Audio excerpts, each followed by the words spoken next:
Assalamualaikum warahmatullahi wabarakatuh. Perkenalkan, nama saya Anissa Nurul Pasya, NIM D10111910114. Saya berasal dari Universitas Tanjung Pura, tepatnya Fakultas Teknik, jurusan Teknik Sipil.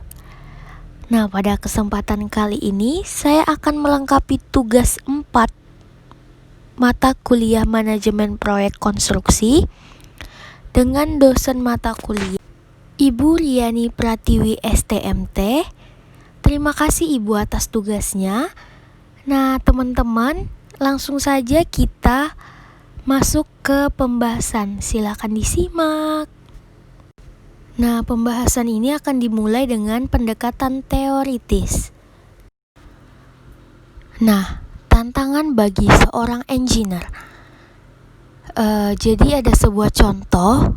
Nah, jika ada suatu gambar, nah gambar itu kan berdasarkan ide.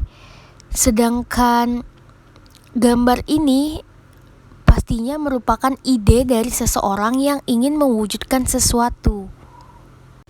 Nah, kita sebagai seorang engineer itu ditantang agar bisa mewujudkan gambar yang merupakan ide dari seseorang tersebut dapat diwujudkan dalam bentuk bangunan.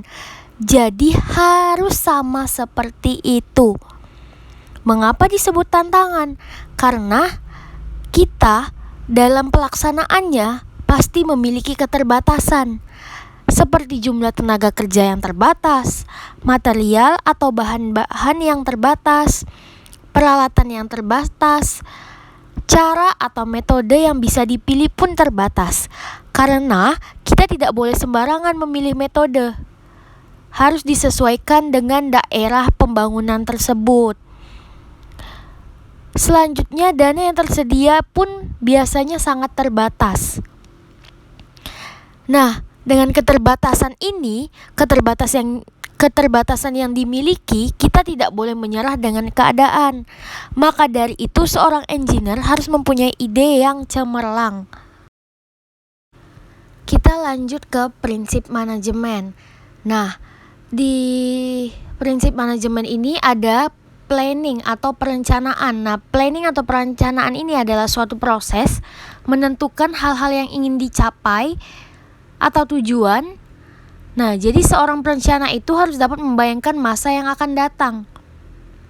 Contohnya seperti ini, perencanaan biaya. Nah, perencanaan biaya itu harus direncanakan secara hati-hati.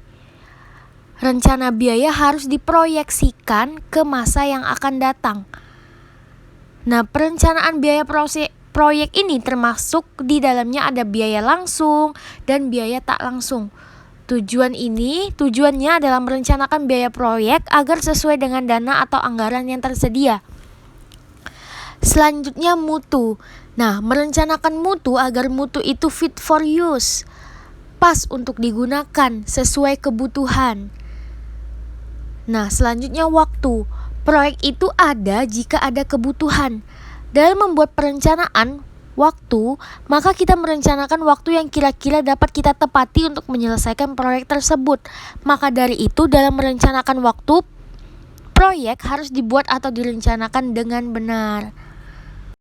Selanjutnya ada actuating atau pelaksanaan.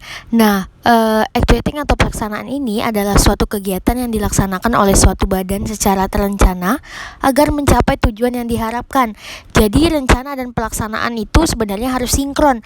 Bukan sebenarnya sih, tapi memang pada dasarnya itu tuh harus sinkron.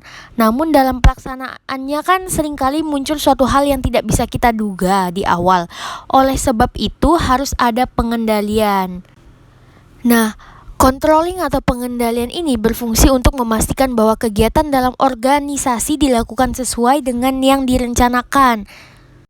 Nah, ada pula Langkah dalam pengendalian atau controlling ini, yang pertama adalah menetapkan standar kinerja, yang kedua adalah mengukur kinerja aktual, yang ketiga membandingkan kinerja aktual dengan standar, yang keempat mengambil tindakan koreksi. Nah, kita lanjut ke organizing atau pengorganisasian. Nah, organizing atau pengorganisasian adalah proses mengidentifikasi, mengelompokkan, membangun model hubungan kerja orang untuk mencapai tujuan organisasi. Nah, dalam organisasi itu kan dua orang atau lebih bersama-sama untuk mencapai satu tujuan yang sama. Nah, jadi secara teori, apabila semua itu direncanakan, dilaksanakan, dan dikendalikan serta diorganisir dengan baik, maka proyek akan selesai tepat waktu, tepat mutu, dan tepat biaya. Nah, selanjutnya kita lanjut ke pembahasan aspek biaya, aspek mutu, aspek waktu pelaksanaan. Nah, kontrak konstruksi. Nah, dalam kontrak konstruksi ini terdiri dari batasan waktu, batasan biaya, batasan mutu, jenis kontrak, dan aturan administrasi. Jadi batasan waktu itu adalah waktu yang disepakati bersama untuk menyelesaikan seluruh item pekerjaan hingga proyek itu selesai. Sedangkan batasan biaya yaitu besarnya biaya yang disepakati antara kontraktor dengan pemilik proyek. Selanjutnya batasan mutu. Batasan mutu itu adalah syarat-syarat mutu yang harus dipenuhi oleh kontraktor untuk setiap item pekerjaan. Nah, selanjutnya jenis kontrak dan aturan administrasi. Ini perlu karena jenis kontrak itu sangat berpengaruh pada kemampuan kita dalam melakukan manajemen sumber daya alam dalam proyek tersebut. Nah, ada pula pengelolaan proyek konstruksi. Jadi, dibagi menjadi input, proses, dan output. Jadi di dalam input itu ada kontrak konstruksi, subkontraktor yang diajukan, supplier yang diajukan, jadwal pelaksanaan, metode kerja, data spesifikasi material yang diajukan, data tenaga kerja. Selanjutnya masuk ke tahap proses. Nah, apa yang direncanakan, yang diorganisir, yang dijalankan dan dikendalikan sampai dengan proyek proyek konstruksi itu selesai. Sedangkan apa outputnya? Nah, outputnya ini adalah produk atau fasilitasnya. Nah, kita lanjutkan ke aspek waktu. Jadi yang berkaitan dengan aspek waktu itu yaitu pertama batasan waktu pelaksanaan proyek. Nah, jadi ini merupakan sebuah target dalam kita menyelesaikan proyek. Yang kedua, dimulainya proyek yaitu saat telah keluar SPK atau surat perintah kerja. Yang ketiga, jangka waktu setiap item pekerjaan. Nah, jadi ini menjadi tugas kontraktor untuk memilah-milah setiap item pekerjaan itu membutuhkan waktu berapa lama. Yang keempat adalah potensi perubahan jangka waktu penyelesaian proyek. Nah, sangat bergantung dari kemampuan kontraktor dalam mengatur proyek apakah selesai tepat waktu ataupun lebih cepat dari waktu yang ditentukan. Nah, langkah dalam pengendalian waktu pelaksanaan proyek konstruksi itu bisa dengan ukur dan buat laporan kemajuan pekerjaan. Kedua, hasil pengukuran kemajuan pekerjaan itu dibandingkan dengan rencana kemajuan pekerjaan yang telah dibuat. Yang ketiga itu lakukan perbaikan jika terjadi kesesuaian dengan rencana atau terjadi keterlambatan. Yang keempat, lakukan reschedule jika langkah perbaikan tidak dapat mengembalikan kemajuan pekerjaan sehingga tahapan berikutnya dapat diperoleh kemajuan pekerjaan sesuai dengan rencana. Nah, biasanya langkah untuk mempersingkat waktu pelaksanaan pekerjaan itu dapat dilakukan dengan cara menambah jumlah tenaga kerja dan shift kerja, tambah jam kerja dan hari kerja, menggunakan peralatan yang lebih produktif agar dapat selesai tepat waktu proyek tersebut, serta menambah ketersediaan bahan dan menggunakan bahan yang instalasinya lebih cepat. Nah, teman-teman, kita lanjut ke aspek mutu. Jadi di dalam aspek mutu ini ada pedoman mutu proyek konstruksi. yang di dalamnya ada satu gambar kerja, kedua spesifikasi teknis material, yang ketiga adalah rencana kerja dan syarat-syarat.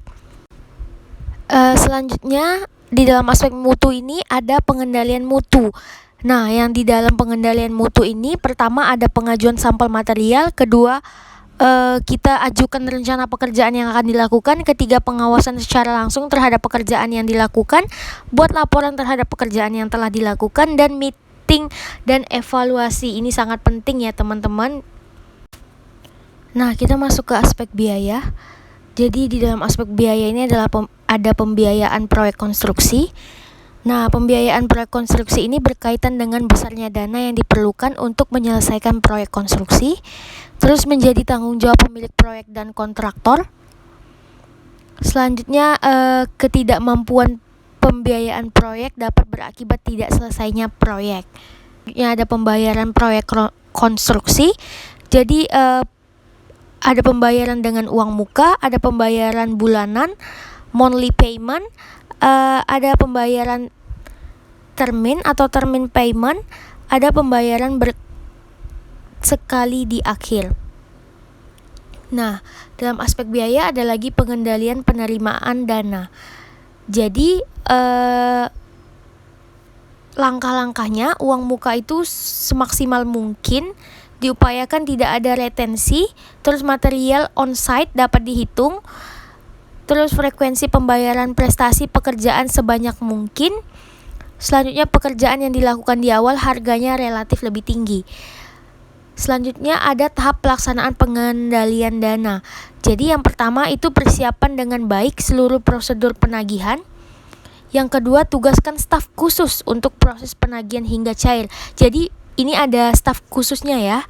Yang ketiga, jalin komunikasi yang lancar dengan pihak-pihak yang berkaitan dengan proses penagihan. Yang keempat, kenali dengan baik jadwal pihak yang berkaitan dengan penagihan agar tidak terjadi penundaan pencairan. Selanjutnya di aspek biaya itu ada pengendalian pembiayaan dalam rangka pengendalian likuiditas. Nah, yang pertama, stok material di lokasi sekecil mungkin tapi tetap menjamin kelancaran pekerjaan. Yang kedua, batasi seminimal mungkin pembayaran yang tidak berkaitan langsung dengan kemajuan prestasi pekerjaan. Yang ketiga, hindari pekerjaan yang tidak atau belum tertuang dalam kontrak. Keempat, mengutamakan kegiatan yang secara langsung menambah prestasi pekerjaan.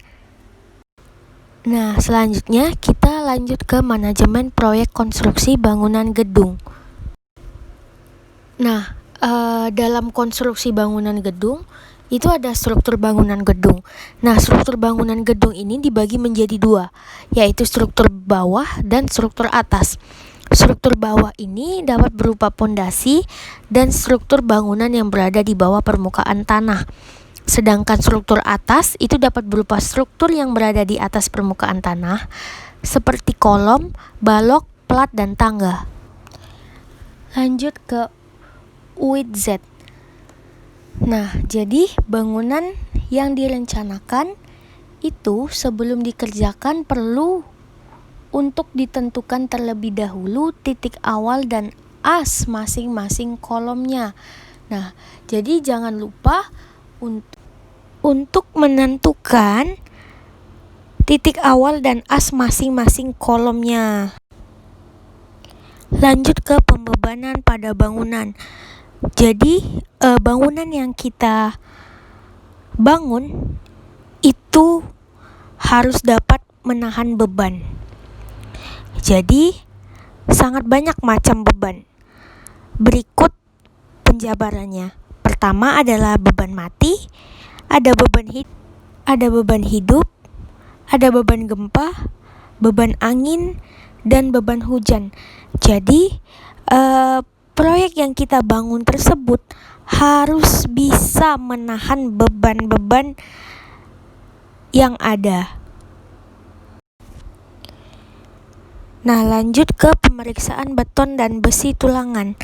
Pada pelaksanaan pembangunan proyek itu kita harus melakukan trial mix di laboratorium. Yang kedua ada uji SLAM. Nah, saat pelaksanaan kita dapat melakukan lagi uji SLAM, uji tarik baja tulangan, uji sketmat diameter tulangan, uji silinder beton di laboratorium. Setelah itu, pasca pelaksanaan, kita dapat melakukan hammer test dan coring beton. Nah, teman-teman, terima kasih atas perhatiannya. Terima kasih buat teman-teman yang udah meluangkan waktu untuk menonton. Kurang dan lebihnya saya mohon maaf. Wassalamualaikum warahmatullahi wabarakatuh. Di area new normal seperti ini, jangan lupa jaga kesehatan selalu ya teman-teman. Terima kasih.